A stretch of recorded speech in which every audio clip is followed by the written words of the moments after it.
rumeksa ingsun lakune stangaya wara kelawan mekak hawa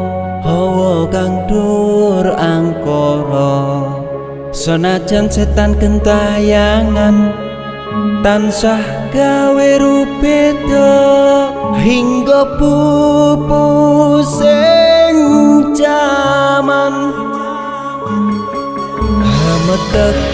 ingsun nyirep geni wisamurka maperhardaning panca saben ules sing netra linambaran sih kawelasan ingkang paring kamulyan Sang Hyang Jati